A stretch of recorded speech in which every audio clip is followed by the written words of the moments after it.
Breaking news చూస్తున్నారు. Telugu Desam Janasena BJP పొత్తు కొలిక్కి వచ్చింది. నిన్న రాత్రి అమిత్ షాతో చంద్రబాబు జనసేనాని భేటీ జరిగింది.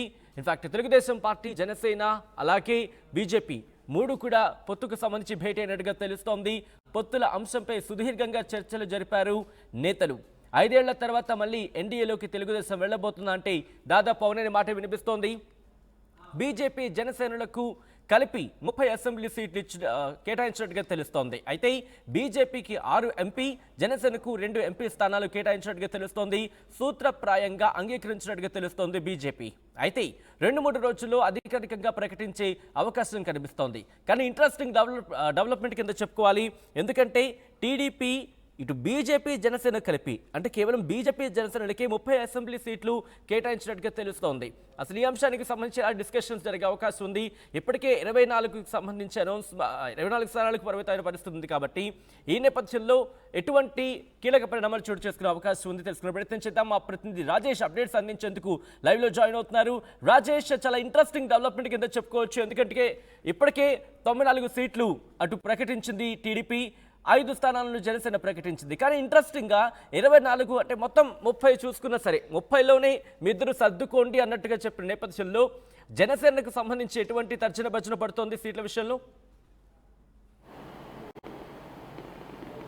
అంటే జనసేన కొంత వెనక్కి తగ్గే అవకాశం కనబడుతుంది. ఇప్పటికే 24 సీట్లని అధికారికంగా అంటే 24 సీట్లు జనసేనకి పొత్తులో భాగంగా కేటాయిస్తామని చెప్పారు. ఇప్పుడు బీజేపీ అలయన్స్ కూడా దాదాపుగా ఖరారు అవబోతున్న నేపథ్యంలో ఇప్పుడు ఆ సీట్ల సంఖ్య అంటే 24 ప్లస్ అంటే 6 30 స్థానాలని బీజేపీ జనసేన కలిపి ఇవ్వాలనేది టీడీపీ చెప్పిన మాట. నిన్న కానీ ఈరోజు కానీ అమిత్ షాతో నడ్డాతో కూడా భేటీ సందర్భంగా సీట్ల విషయంలోనే కొంత స్పష్టత రాకపోవడంతోనే ఇంకా చంద్రబాబు, పవన్ కళ్యాణ్ ఢిల్లీలో ఉన్నట్టు తెలుస్తుంది. బీజేపీ నిన్న రాత్రి జరిగినటువంటి మీటింగ్లో 7 పార్లమెంటు స్థానాలు, 10 అసెంబ్లీ స్థానాలను అడిగినట్టు తెలుస్తుంది. దానిపైన కొంత ఆల్రెడీ జనసేన అలయన్స్ ఉంది కాబట్టి అన్ని స్థానాలు ఇవ్వడానికి తెలుగుదేశం కొంత ఆసక్తి చూపలేదని తెలుస్తుంది. ఈరోజు మరోసారి భేటీ జరిగే అవకాశం ఉన్న నేపథ్యంలో ఇప్పుడు ఒక కొలిక్ అయితే వచ్చినట్టు తెలుస్తుంది. సీట్లకు సంబంధించినట్టు ఒక సర్దుబాటు కొలిక్ వచ్చినట్టు తెలుస్తుంది. భారతీయ జనతా పార్టీకి 6 పార్లమెంటు స్థానాలతో పాటు 6 అసెంబ్లీ స్థానాలని ఇవ్వాలని నిర్ణయించుకున్నట్టు తెలుస్తుంది. ఎందుకంటే పార్లమెంటుకి సంబంధించి ఇప్పటికే జనసేనకు 3 పార్లమెంటు స్థానాలు ఆల్రెడీ టీడీపీ ఖరారు చేసింది. ఇప్పుడు బీజేపీ కూడా 6 స్థానాలు ఖరారు చేసింది. కాబట్టి జనసేన ఒక సీటు తగ్గించుకుని 2 స్థానాలు పరిమితం అయ్యి భారతీయ జనతా పార్టీకి 6 స్థానాలు కేటాయించిందని కూడా మనకి సమాచారం ఉంటుంది. ఇక అసెంబ్లీ స్థానాలకి సంబంధించి చూస్తే 24 జనసేనకి, 6 భారతీయ జనతా పార్టీకి సంబంధించినటువంటి పార్టీకి కేటాయించే అవకాశం కనబడుతుంది. ఓవరాల్గా జనసేన, బీజేపీ కలిపి 30 అసెంబ్లీ స్థానాలు, 8 పార్లమెంటు స్థానాలు ఇచ్చే అవకాశం ఉంది. 25 పార్లమెంటు స్థానాల్లో జనసేన, బీజేపీకి 8 పోతే ఇంకా మిగతా స్థానాల్లో 17 స్థానాల్లో టీడీపీ పోటీ చేయబోతుంది. 30 స్థానాలు అంటే అసెంబ్లీ స్థానాల్లో 30 స్థానాల్లో జనసేన, బీజేపీ పోటీ చేస్తే మిగతా స్థానాల్లో టీడీపీ పోటీ చేయబోతుంది. అయితే 2014 గణాంకాలు ఒకసారి చూస్తే మనం 2014 కూడా సేమ్ ఈ 3 పార్టీలు పొత్తు పెట్టుకున్నాయి. కానీ అప్పుడు ఈక్వేషన్స్ వేరేగా ఉన్నాయి. జనసేన పార్టీ మద్దతు మాత్రం ఇచ్చింది, కానీ కంటెస్ట్ ఎక్కడ చేయలేదు. ఆ సందర్భంగా 2014లో భారతీయ జనతా పార్టీ 4 పార్లమెంటు స్థానాలు, 13 అసెంబ్లీ స్థానాల్లో పోటీ చేసింది. పోటీ చేసి దాంట్లో 2-3 పార్లమెంటు స్థానాలు గెలవడంతో పాటు 4 అసెంబ్లీ స్థానాలు కూడా గెలిచింది. ఇప్పుడు దానికి భిన్నమైన పరిస్థితి ఏంటంటే అసెంబ్లీ స్థానాల కంటే పార్లమెంటు స్థానాల మీదే భారతీయ జనతా పార్టీ ఎక్కువ పడుతుంది. ఎందుకంటే 400 సీట్లు టార్గెట్గా మోడీ, అమిత్ షా ద్వయం అనేది ఇప్పుడు టార్గెట్గా పెట్టుకున్నారు. 400 సీట్లు దాటాలనే టార్గెట్గా పెట్టుకున్న నేపథ్యంలో పార్లమెంట్ స్థానాల మీదే ఎక్కువ ఫోకస్ పెట్టినట్టు తెలుస్తుంది. దానిలో భాగంగానే 7 స్థానాలు అడిగితే ఇప్పుడు 6 స్థానాలకి దాదాపుగా ఓకే అయినట్టు తెలుస్తుంది. 6 స్థానాలు ఓకే అయితే కనుక ఖచ్చితంగా 6 స్థానాలకి అభ్యర్థులు కూడా వాళ్ళు రెడీగా చేసుకుని పెట్టుకున్నారు. కానీ ఇంట్రెస్టింగ్ రాజేష్, గతంలో మీరు అన్నట్టుగా గతంలో 5 ఎంపీ 9 అసెంబ్లీ అడిగిన నేపథ్యం మనం చూసాం. కానీ ఇప్పుడు చూసుకుంటే 5 ఎంపీకి వస్తున్న పరిస్థితి ఉంది. కాబట్టి ఎలా ఈక్వేషన్ మారే అవకాశం కనిపిస్తోంది ముఖ్యంగా జనసేనకు సంబంధించి? ఎందుకంటే 30 వాటిలోనే సర్దుకోవాలంటూ చెప్తున్న నేపథ్యంలో జనసేనకు సంబంధించి ఇబ్బందిగా మారే అవకాశం లేదు. ఇప్పటికే ఆ సంఖ్య తగ్గిపోయిన పరిస్థితి జనసేనకు సంబంధించి అసెంబ్లీ విషయంలో. అంటే అది ఖచ్చితంగా ఇప్పుడు జనసేన కొంత ఇంపాక్ట్ పడే అవకాశం కనబడుతుంది. ఎందుకంటే 24 సీట్లకే పరిమితం అయిపోయారు అనే ఒక విమర్శ పవన్ కళ్యాణ్ సీట్లు ప్రకటించిన రోజు నుంచి ఎదుర్కొంటున్న నేపథ్యంలో ఇప్పుడు ఒక పార్లమెంట్ స్థానాన్ని తగ్గించుకుంటే కనుక ఆ విమర్శలు పెరిగే అవకాశం ఉంది. అయితే ఇక్కడ పవన్ కళ్యాణ్ కీలకంగా మారే అవకాశం ఉంది. పవన్ కళ్యాణ్ ఏం సర్ది చెప్తాడు, తన కార్యకర్తలు కానీ నేతలు కానీ ఏం చెప్తారనేది ఇప్పుడు కీలకంగా మారింది. భారతీయ జనతా పార్టీ కోసం ఒక పార్లమెంట్ను వదులుకుంటే దానికి అనుగుణంగా ఏం చెప్తారంటే కార్యకర్తల నేతలకు ఏం చెప్తారు? భారతీయ జనతా పార్టీ కూడా కూటమిలో భాగస్వామి కాబట్టి ఇచ్చామనే మాట కార్యకర్తలకి నేతలకు చెప్పే అవకాశం అయితే కనబడుతుంది. ఒకవేళ అసెంబ్లీ స్థానాలను ఏమన్నా పెంచమని అడిగే అవకాశం కూడా లేకపోలేదు. ఎందుకంటే ఒక పార్లమెంట్ స్థానాన్ని తగ్గించుకున్నారు కాబట్టి ఒక 2 లేదా 3 అసెంబ్లీ స్థానాలని డిమాండ్ చేసే అవకాశం ఉంది. అది ఆల్రెడీ అక్కడ బీజేపీతో పొత్తు ఖరారైపోతే ఇక్కడ చంద్రబాబు, పవన్ కళ్యాణ్ ఇంకా ఈ జనసేనకు సీట్లకు పెంచే అంశం మీద ఇక్కడ ఈ అమరావతి వచ్చి మాట్లాడుకునే అవకాశం కనబడుతుంది. సచిన్, ప్రస్తుతానికైతే మనకు అందుతున్న అప్డేట్ ప్రకారం 6 పార్లమెంట్ స్థానాలు, 6 అసెంబ్లీ స్థానాలు దాదాపు భారతీయ జనతా పార్టీ ఖరారైపోయాయి. 30 ఇద్దరు కలిపి జనసేన, బీజేపీ కలిపి 30 అసెంబ్లీ స్థానాలు, 8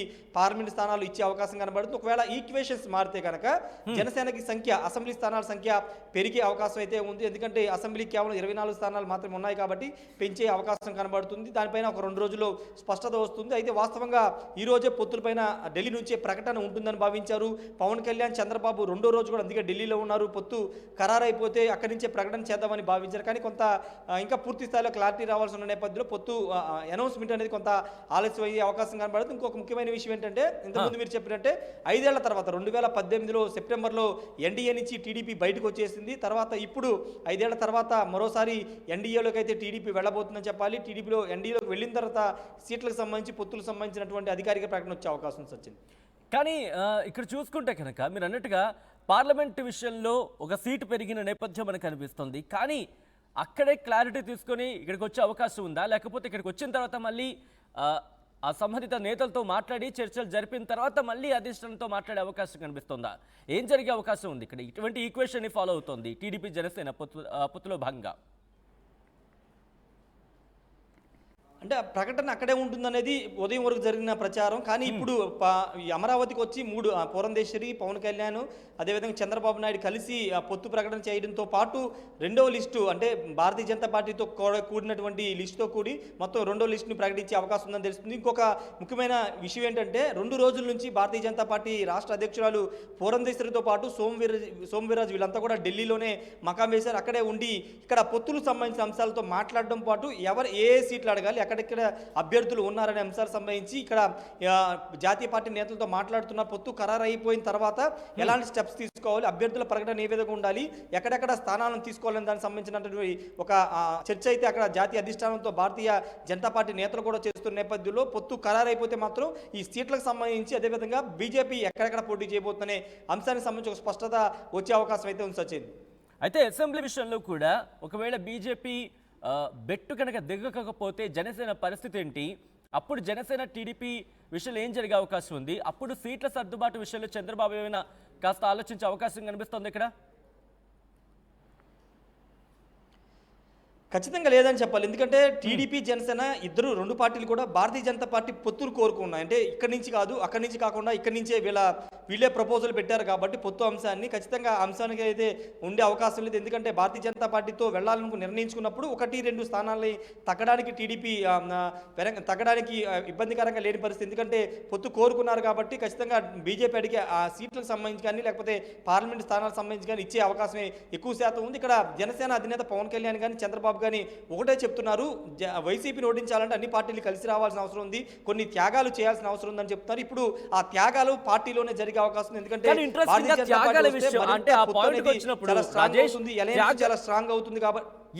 ఆ విషయానికి వస్తే కనుక ఇప్పుడు త్యాగం అనే అంశం పవన్ కళ్యాణ్ చుట్టూతా తిరుగుతుందనే చెప్పుకోవాలి. ఎందుకంటే ఇటు ఆ 30 సీట్లకు సంబంధించి సర్దుబాటు చేసుకోవాలన్నప్పుడు అటు బీజేపీకి సంబంధించి అత్యధిక సీట్లు డిమాండ్ చేస్తే మెజారిటీ ఉన్న దాంట్లోనే ఇంకా సీట్లు తగ్గిపోయే అవకాశం జనసేనకు ఉంది. కాబట్టి బీజేపీ నుంచి ప్రెషర్ ఉంది. At the same time Janasena party అభ్యర్థులు జనసేన నుంచి ఇన్బిల్ట్గా కాస్త ప్రెషర్ ఉండే అవకాశం కనిపిస్తోంది. కాబట్టి జనసేనని పాయింట్ ఆఫ్ వ్యూలో ఎలా వెళ్ళే అవకాశం కనిపిస్తోంది? అక్కడ జన సైనికులు ఏమంటున్నారు?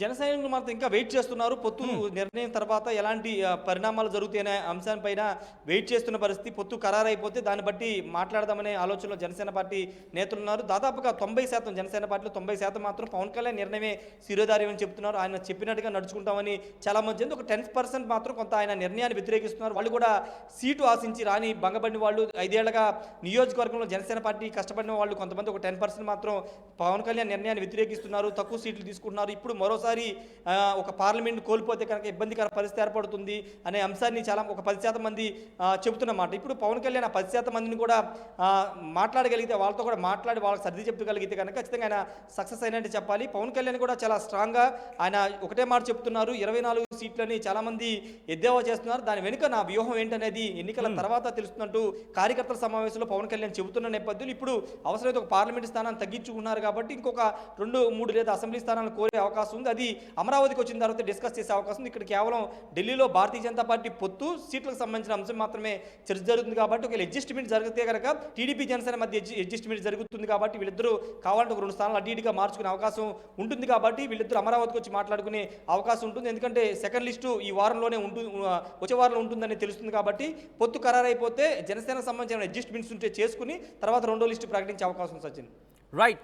Right Rajesh, thanks for updates. కానీ ఈ పొత్తుకు సంబంధించి మాట్లాడుకుంటే కనుక చాలా డిఫరెంట్ వర్షన్స్ మనకు వినిపిస్తున్న పరిస్థితి ఉందని చెప్పుకోవాలి. ఎందుకంటే చాలా క్వశ్చన్స్ని ఇప్పుడు తెర మీదకు తీసుకొస్తుందని చెప్పుకోవాలి. ఎందుకంటే 24 అసెంబ్లీ స్థానాలకు సంబంధించి జనసేన పోటీ చేస్తుంది అనుకున్న సందర్భంలో ఇప్పుడు 30లోనే ఇటు జనసేన బీజేపీ అడ్జస్ట్ అవ్వాలి, లేకపోతే వాటిని సర్దుబాటు చేసుకోవాలని చెప్పి టీడీపీ కొత్తగా ప్రపోజల్ పెట్టినట్టుగా తెలుస్తుంది. ఒకవేళ ఇదే కనుక జరిగితే, అంటే గతంలో మనకు అందిన సమాచారం ప్రకారం 9 అసెంబ్లీ స్థానాలు బీజేపీ డిమాండ్ చేస్తున్నట్టుగా తెలుస్తున్న నేపథ్యంలో ఇప్పుడు పార్లమెంటు స్థానాల్లో 1-2 ఎక్స్ట్రా ఒకవేళ పుచ్చుకున్నప్పటికీ ఆ తర్వాత లేకపోతే పోటీ చేసే సందర్భంలో అంటే 5 అనుకున్నాం గతంలో, ఇప్పుడు 6 కనుక 7 అనుకుందాం. అక్కడ 2-3 అసెంబ్లీ స్థానాలు ఇచ్చినప్పటికి కూడా 16 నుంచి 20 స్థానాల్లోనే జనసేన పోటీ చేసే అవకాశం ఉంది అనే చర్చ చాలా గట్టిగా జరుగుతోంది. సో ఈ నేపథ్యంలో జనసేన టీడీపీ ఇప్పుడు ఏమైనా మళ్ళీ సీట్ల సంఖ్యను సర్దుబాటు చేసుకుంటాయా, లేకపోతే ఈ 30లోనే చంద్రబాబు చెప్పినట్టుగా ఈ 30లోనే అడ్జస్ట్ అయ్యే అవకాశం ఉంటుందా, లేకపోతే ఏం జరుగుతుందనే ఒక ఉత్కంఠ మాత్రం కొనసాగుతోంది. సో ఎటువంటి కీలకమైన పరిణామాలు చోటు చేసుకుంటామని చూస్తున్నాం. ఆంధ్రప్రదేశ్ రాజకీయాల్లో కీలకమైన డెవలప్మెంట్ చోటు చేసుకుందని చెప్పుకోవాలి. తెలుగుదేశం జనసేన బీజేపీ పొత్తు ఓ కొలుక్కొచ్చింది. నిన్న రాత్రి అమిత్ షాతో భేటీ అయ్యారు పవన్, అలాగే చంద్రబాబు. పొత్తుల అంశంపై సుదీర్ఘంగా చర్చించినట్టుగా తెలుస్తోంది. 5 ఏళ్ల తర్వాత మళ్ళీ ఎన్డీఏలోకి తెలుగుదేశం వెళ్లబోతోందా అంటే అవుననే మాట చాలా గట్టిగా ప్రచారం జరుగుతోంది. బీజేపీ జనసేనలకు కలిపి 30 అసెంబ్లీ సీట్లు సర్దుబాటు చేస్తున్నట్టుగా తెలుస్తోంది పొత్తులో భాగంగా. అయితే బీజేపీకి 6 ఎంపీ, జనసేనకు 2 ఎంపీ స్థానాలు కేటాయించినట్టుగా తెలుస్తోంది. సూత్రప్రాయంగా అంగీకరించినట్టుగా తెలుస్తోంది. బీజేపీ 2-3 రోజుల్లో అధికారిక ప్రకటన వచ్చే అవకాశం కనిపిస్తోంది. ఎందుకంటే ఇన్ఫాక్ట్ వీళ్ళిద్దరూ కూడా ఇప్పుడు పవన్, చంద్రబాబు వీళ్ళిద్దరూ కూడా ఇప్పుడు మళ్ళీ ఆంధ్రప్రదేశ్కి తిరిగి రాబోతున్నారు. వచ్చిన తర్వాత ఈ సీట్ల అంశానికి సంబంధించి పూర్తి స్థాయిలో కసరత్తు చేసిన తర్వాత, ఎందుకంటే 30లోనే ఇప్పుడు సర్దుబాటు చేసుకోవాల్సిన పరిస్థితి ఉంది కాబట్టి సాధ్యాలేంటి పరిశీలించిన తర్వాత నెక్స్ట్ అడుగు ఏంటి అనేది ఒక క్లారిటీ వచ్చిన తర్వాత ఈ పొత్తుని అనౌన్స్ చేసే అధికారిక ప్రకటన చేసే అవకాశం ఉంది. ఆ తర్వాత ఏం జరుగుతుంది అనే ఉత్కంఠ మాత్రం కొనసాగుతోంది.